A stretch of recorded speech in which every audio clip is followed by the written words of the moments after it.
Hello बच्चों, क्या हाल चाल। आई होप कि आप लोग स्वस्थ होंगे, मस्त होंगे और तंदुरुस्त होंगे।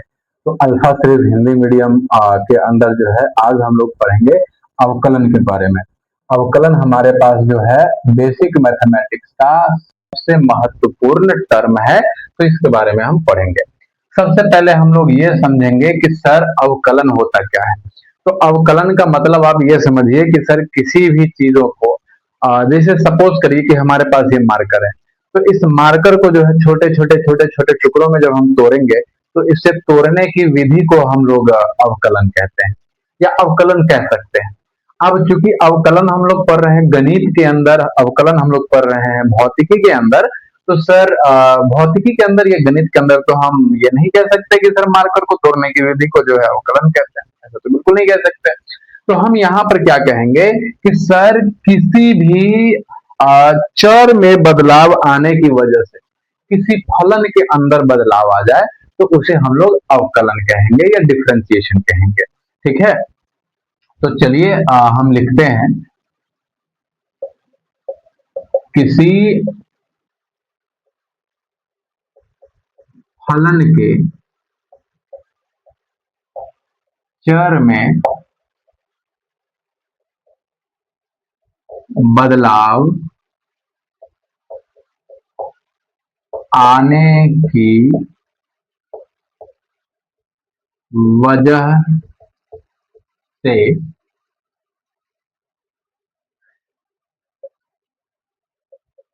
फलन में बदलाव आ जाए तो इसे अवकलन कहते हैं।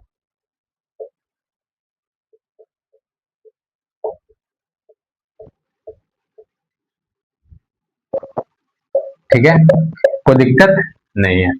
अब यहाँ पे जरा देखिए, चूंकि हमने पहले ही बोल रखा है कि सर किसी चर में बदलाव आने की वजह से उसके फलन में बदलाव आ जाए तो उसे अवकलन कहेंगे।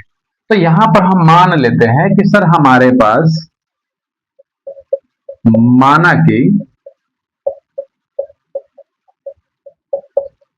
हमारे पास एक फलन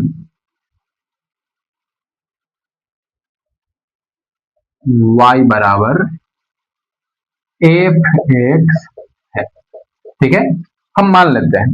अब यहां पे जरा देखिए, इस y बराबर एफ एक्स को बहुत ही एक सुंदर उदाहरण के साथ जो है आपको समझाने की कोशिश करते हैं। मान लीजिए कि y बराबर जो है ये, हम सपोज करते हैं आप में से सारे बच्चे जो है, जितने भी लोग हैं सबके सब जो है गन्ने का जूस तो पिए होंगे, बिल्कुल पिए होंगे सर। सबके सब जो है दुकान पर जाकर के, गन्ने की दुकान पर जाकर के वहां पे जूस पिए होंगे। अब समझ लीजिए कि हमारे पास जो एफ एक्स है वो गन्ने पेरने की मशीन है, वाई जो है वो गन्ने का जूस है जो कि उसका आउटकम है, और एक्स जो है वो गन्ने का टुकड़ा है। तो अगर एक्स हम डाले मशीन के अंदर, मतलब एफ एक्स के अंदर, तो वहां से जूस निकल के आया वाई। बिल्कुल बहुत अच्छा उदाहरण है ये। तो यहाँ पर जो है जरा देखिए कि अगर एक्स में कोई बदलाव लाते हैं तो वाई में ऑटोमेटिक कोई बदलाव आ जाएगी। तो यहाँ पे जरा देखिए, माना कि माना कि एक्स चर में कोई बदलाव डेल एक्स आता है तो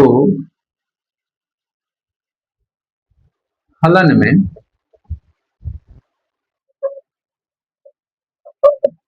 कोई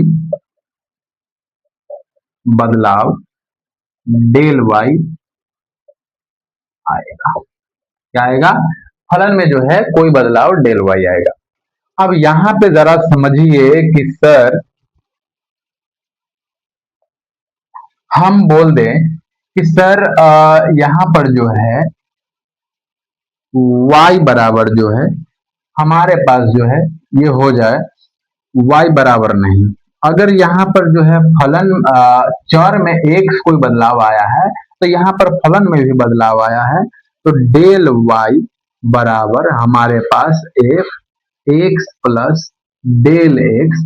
तो कोई दिक्कत बिल्कुल नहीं है सर, क्योंकि यहाँ पर देखिए एक्स में जो है कोई बदलाव आया है जो कि हम मान के चलिए कि बढ़ गया है। ये क्या हुआ है, एक्स में कोई डेल एक्स का वैल्यू बढ़ गया है, तो उसकी वजह से जो है वाई में भी कोई डेल वाई का वैल्यू बढ़ जाएगा। अब वैल्यू जब बढ़ जाएगा तो यहाँ पर हम क्या करेंगे कि सर इसको जो है आने देंगे इस साइड वाई को। अब y जब अब इस साइड आएगा सर, तो डेल y बराबर हमारे पास हो जाएगा f x plus del x, और माइनस जो है हमारे पास जो है y। तो कोई दिक्कत बिल्कुल नहीं। अब यहाँ पे देखिए y बराबर जो है हमने माना है एफ एक्स, तो यहाँ पर जो है हम क्या लिख सकते हैं, f x plus del x minus F x. तो यहां से हम क्या लिख सकते हैं सर, हम लिख सकते हैं sir del y is equals to f x plus del x minus F x. अब यहां पर जो है इसको समीकरण एक मान लेते हैं, और समीकरण एक में जो है सर हम डेल एक्स से जो है भाग देते हैं दोनों तरफ। अब समीकरण समीकरण एक में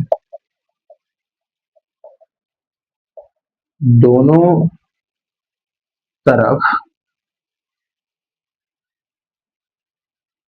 डेल एक्स से भाग देने पर, अब दोनों तरफ जो है डेल एक्स से अगर हम भाग देंगे तो हमको क्या देखने को मिलेगा सर, कि डेल वाई बटे डेल एक्स देखने को मिलेगा। अब यहां से जो है हमारे पास क्या हो जाएगा, डेल वाई का वैल्यू जो आया था हमारे पास F x plus del x minus F x, अब बटे यहां से डेल एक्स आ जाएगा। अब यहां पे करेंगे क्या कि यहां पर अब एक टर्म लगाएंगे लिमिट का। अब लिमिट क्या होता है, लिमिट का मतलब ये समझिए कि यहां पर जो है हम वैल्यू डेल एक्स का जो है बहुत छोटा कर देंगे, जिसकी वजह से सर ऊपर वाला जो वैल्यू हमारे पास आया है f x plus del x minus F x का वैल्यू बहुत छोटा हो जाएगा। अब छोटा जब हो जाएगा तो यहां से हमारे पास जो है del Y by del X बराबर limit del x approaching to zero, और यहां से हमारे पास जो है ये हो जाएगा f x plus del x minus F x, अब बटे डेल एक्स। कोई दिक्कत की बात नहीं है। अब यहाँ इस बात का कहने का मतलब क्या हुआ, बहुत सारे बच्चों को ये limit del x approaching to zero में दिक्कत होगा। तो इस बात का कहने का मतलब ये हुआ कि सर डेल एक्स का वैल्यू जो है बहुत छोटा कर दे, 0.0000000, लास्ट में जाकर के कहीं वन। तो इतना अगर छोटा कर देंगे तो सर डेल वाई में भी इतना छोटा सा बदलाव आएगा। अब इतना छोटा सा ये बदलाव आएगा तो इसी को सर हम डी वाई बटे डी एक्स कहते हैं, जहां पर सर ये डी जो है बहुत ही छोटे बदलाव को बता रहा है। अब इस टर्म का कहने का मतलब ये हुआ कि y अगर कोई फलन है और x इसका कोई चर है, तो किसी फलन का उसके चर के तुलना में ये अवकलन यानी कि चर में बहुत छोटा एक बदलाव आया, तो फलन में भी एक छोटा बदलाव, बहुत छोटा बदलाव आ गया। तो ये टर्म जो है हमारे पास अवकलन को बताता है। तो अब यहाँ पर जो है आपने समझा कि सर डिफरेंशिएशन यानी कि अवकलन क्या होता है, तो ये d y by d x. अब चलिए आगे हम बढ़ें और बात करें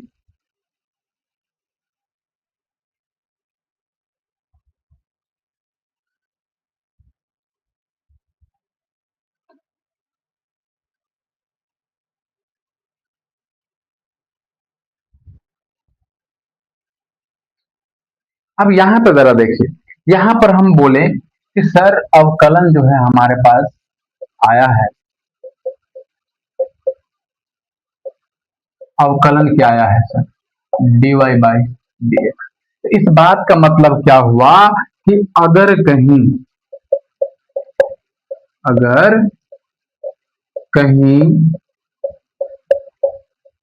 लिखा रहे, क्या लिखा रहे सर, कि सर डी और यहां पर जो है कोई फलन रहे, बटे डी और यहां पर कोई चर रहे, यहां कोई फलन रहे और यहां पर उसका चर रहे।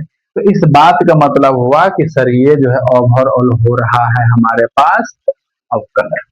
तो आई थिंक कि आपको इतनी बातें समझ में आई होंगी। अब चलिए इसका कुछ उदाहरण की बात करते हैं। इसका कुछ उदाहरण ले लें, जैसे मान लीजिए कि हम ले लेते हैं डी साइन एक्स बटे डी एक्स। तो यहां पर जरा देखिए ये फलन है, साइन एक्स जो फलन है और एक्स जो है चर है। डी एक्स के पावर 6 बटे डी एक्स, यहां पर जरा देखिए ये फलन है और ये क्या है, चर है। अब कहीं देखिए आपको मिले डी ln एक्स बटे डी एक्स, ये आपका फलन है और ये आपका चर है। तो आई होप कि आपको ये बातें बढ़िया से समझ में आई होंगी कि सर ये अवकलन क्या होता है। और अब इसके बारे में जो है हम लोग अगले वीडियो में बात करेंगे। तब तक के लिए जो है बहुत बहुत धन्यवाद।